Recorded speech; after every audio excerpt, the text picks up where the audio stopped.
actually take to look young and youthful and stay slim? What do the celebrities do?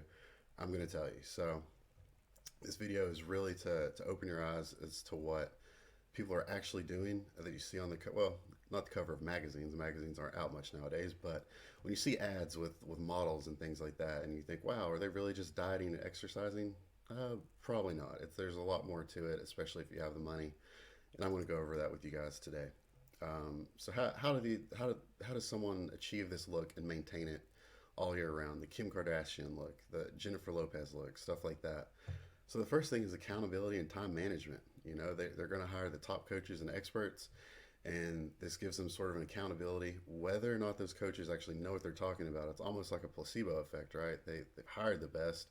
Oh, they're actually magically getting the results they're looking for when it's really just simply not eating too much food. That's usually what it is. And then, money handles their responsibilities. They have tons of responsibilities to take care of, but if you can hire a nanny or a housekeeper or whatever it is, that's less stuff you have to worry about. And then another thing you have to keep in mind too, and this one I really don't blame them.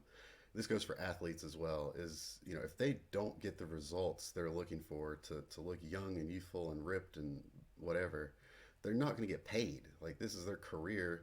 Their career is to look as good as they can and then make you buy whatever it is they're selling. So I don't blame them, but you need to keep that in mind that they're trying to get your money. They're not looking good just for a couple compliments, right? And then lastly is sleep.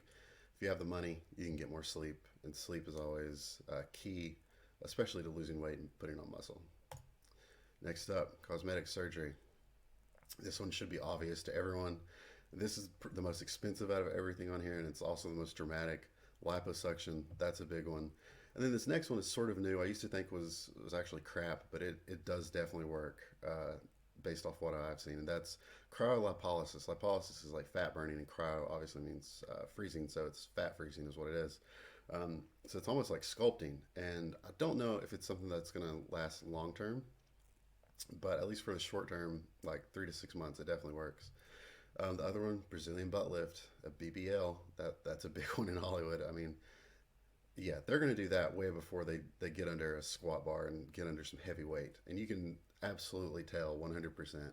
Anyone in the bodybuilding community can pick out who's at a BBL and who's got under some weight real quick, because it's a pretty big difference once you know what to look for. And then facial reconstructive surgery, aka the Kardashian. This one, in my opinion, is ridiculous, but they do it. And then we got drugs. So this is probably one of the bigger things. The biggest impact is the drugs. Testosterone, that's mainly for males, but yeah, there's definitely females that take it. Progesterone, if you have someone that knows what they're doing, they should know that progesterone has a big effect on muscle gain for women. This is one that is very much underutilized, but if you have the money and someone with the education, they know how to use it. The next one is HGH. If you see people like Jennifer Lopez, Jennifer Aniston, I feel very confident in saying that they take a low dose of HGH every single day, and probably always will. HGH, with the money, you can get it legally, and I mean, there's plenty of celebrities and athletes that have had their HGH prescriptions leaked on the internet for whatever reason. That's the one that gets leaked, probably because it's the easiest to get legally, and it sort of has that facade around it that it's magic. But yeah, so they're definitely taking that one. The next one's amino and vitamin injections. This is totally legal. You can do this yourself. Buy, amino acids and vitamins and just give an injection. There's also vitamin infusions, which is probably the safer way to go if you're not really sure what you're doing. Again, that's kind of expensive, and it is sort of misleading too if you get the vitamin infusions, because once or twice a week isn't really going to cut it. You're going to need to do it every other day for a month straight to get any kind of results from that, and that's going to be very expensive for most people. And the last one, these two are very commonly used, and that's stimulants, clenbuterol and phentermine. Clenbuterol, that works really well. It definitely builds muscle. I think I've mentioned this in other videos, but it's I forgot what it's called, but it definitely builds muscle, and there's a lot of literature to support that more than just fat burning. So especially for women, this is sort of like the first step to take, is trying some clenbuterol if you're into PEDs. Phentermine, this one's illegal too. You're going to see this on the door of tons of fat loss clinics just in your hometown, right? Phentermine, in my opinion, is probably the most dangerous on this list. I've taken it, and I would never take it again, and I would tell people not to take it. There's no reason to take it when there's so many things to take, but it does work. Lastly, more drugs because celebrities take drugs upon drugs upon drugs. I'm just going to tell you right now, every protocol that I've seen leaked on the internet, it's mostly drugs. So that's just the way it goes. The first thing up is peptides. This is FRAG 176 191. This is sort of the part of human growth hormone that burns fat. They sort of put it into a peptide so you can just inject that one part. AOD, which stands for anti-obesity drug. This one's either approved by the FDA or it's very close. It's the exact same thing as FRAG, except it lasts longer in your system. I've tried both. They work very well. AOD is, I'm not quite sure I'd call it amazing, but out of all the peptides, that's definitely my favorite, and it's very cost efficient. So if you're a celebrity, and this is one of those drugs that's like, the more you take, the more it works, which I hate to say that is true for this one, but if they have the money, they could just be taking this all day long. The other one's CGC and some GHRPs. These are HGH secretagogues, just telling your body to produce more human growth hormone, basically. IGF, this is one that's a lot of bodybuilders know what this means, but this stands for insulin-like growth factor. The whole reason people take HGH to put on muscle is because your body turns that into IGF, so you're sort of skipping a step, taking the IGF directly. So they're going to build muscle, lose fat, and I'm pretty sure this does help with your skin, hairs, nails, things like that as well. And it's something that you can cycle on and off of. But again, this is something they'll take too. GLP-1. So I highly encourage you to Google this. These are the three that are most common, in my opinion: Trulicity, Ozempic, and Victoza/Saxenda. In my opinion, these are going to pretty much cure the obesity crisis in this country within the next decade. The only problem is they're very expensive. So when the price is right on these, it's going to really change how people look in this country, and probably, bring down healthcare costs a lot as well. But nevertheless, how these work are they're small injections with the insulin syringe, so you don't even feel it. These you take weekly. This one you take daily. The way it works is it just basically makes you feel like you're full, like you've already eaten. Another thing it does is it slows down your gastric emptying, so you don't go to the bathroom as much. I've tried these as well, and they definitely work. They're practically magic, and I hate to say that, but they really are. Like it works very quickly. You just don't want to eat. You feel full. Now, the one problem with these is the lethargy. You do feel tired. It's easy to get over it because you can take some caffeine and stuff like that. And there's different protocols for that one. I'll just say that. But it does work. Now, moving on to the last one. Tesofensine. This one is rather new. This one is in FDA trials as well. I think it's stage 3, so like it's basically approved. It's going to get approved as well. This is the serotonin, noradrenaline, dopamine reuptake inhibitor. So it essentially does what these GLP-1s do. It makes you feel full, but on top of that, it's got some other added benefits. One, it's not an injection. You can take it with a pill. Two, you can take it daily. You can take it every other day, a couple times a week. It's almost like take it as needed. So it makes you feel full. You can take it as needed with a pill. And then the big one is I believe it's similar to a nootropic. So you're going to think more clearly. You're going to have a little bit more energy. And then all of that on top of the fact that you don't want to eat. So you're going to be burning a lot more calories than you're taking in. So if there was ever something that was a magic pill, this is probably it.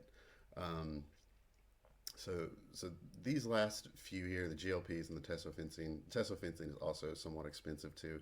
If you want to take it for a month and take it like every day, it's still going to be $150, probably $100 to $200, I would say.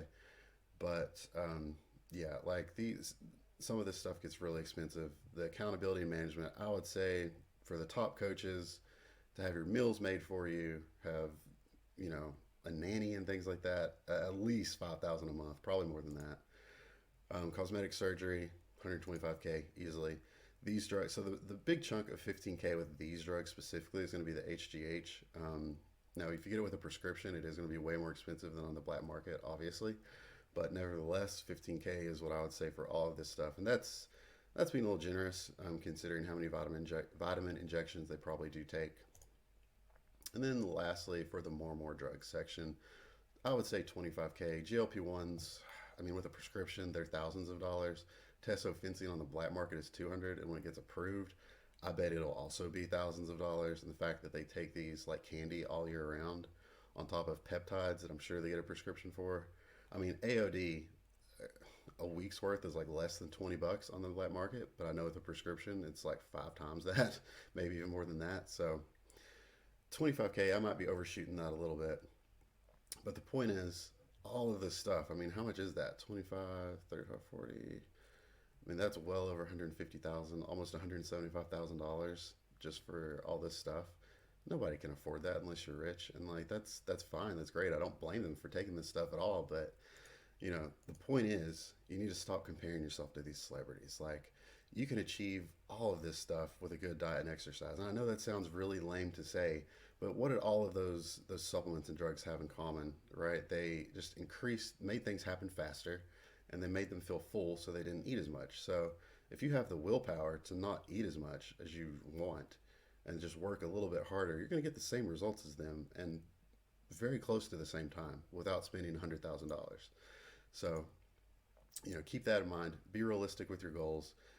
This is a huge problem for people. I know I said some of those are magic pills, and they are, but at the same time, you have to put in the work and you have to wait and be patient. Don't think that you're going to look like Jennifer Lopez when you're 50 if you're starting this when you're 40. She's been working out and taking these things her whole life. Not taking all these, but like, she has the money to work out and eat right every day. So that's the same thing with the Kardashians. I mean, come on. And then start from the ground up. Diet, get your diet right. Just exercise and sleep. If you can get those three things on point and just push yourself through it, just a low calorie diet. That's how every diet works. Less calories, exercise, and sleep.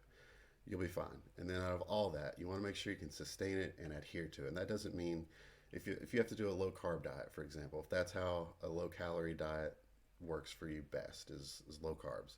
You don't have to go low carbs every single day. Do it five days out of the week, 4 days out of the week, and then get it to somewhere that you can adhere to it and sustain it for most of the year. That's the best way to do it.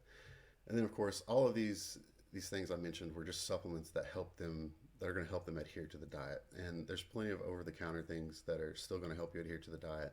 Most of them are caffeine-based, stimulants, things like that. But that's fine. Don't get addicted to them. Use them every now and then. And then lastly is doctor supervision. If you want some of those drugs and you think you have the money to do it, see a doctor. And if that doctor doesn't want to help you with it, see another one. There's plenty of them. There's plenty of doctors you can see online to get this stuff. So, and when I say this stuff, it makes it sound like it's some crazy, off-market drug that's not safe. All of those drugs I mentioned are FDA approved or in the last set of trials to be FDA approved. So that's not something you need to worry about. Now, lastly, I don't know if you guys can see this, but this is one of the more famous drug protocols that's been leaked. So this is Alex Rodriguez's drug protocol that got him busted. Now you can see on here, it has everything I mentioned, and this is just, apparently this is just part of his protocol. Like some of this stuff, and this is in August of 2010, so this is like 12 years ago, and he was getting vitamin infusions then, and he was getting peptides in. Most people I know didn't even know what these peptides were 10 years ago. Like they knew what they were, they didn't know where to get them. But if he's taking this, and all of this is made specifically for his goals, so you can imagine celebrities have different goals. Other celebrities have different goals as well. Like you can see on here, one of these days he has a diet for days he's training and games, and then he has a diet for days. What is it? It's like a water loss day. So obviously he's taking HGH and other things that have a lot of mineral retention and water retention, and they're shedding that water off, which is absolutely genius in my opinion. That's what you should be doing. So he doesn't look like he's on drugs, and he's staying healthier. And you can just take a look at all this stuff and how much this costs. There's a book, there's a documentary going over the cost of this. It's baffling, the lengths that he went to for this. And I think most celebrities, they wouldn't blink twice. They would do this, and they do. So you need to really, in my opinion, stop comparing yourself to celebrities and these famous people. Push yourself, but set your expectations where they should be, and just remember that you don't have to accomplish all that stuff to be beautiful, right? It's totally fine. So if you have any questions on this, anything you want to add to it, feel free to leave a comment, and please like the video and subscribe. It would really mean a lot. Thanks.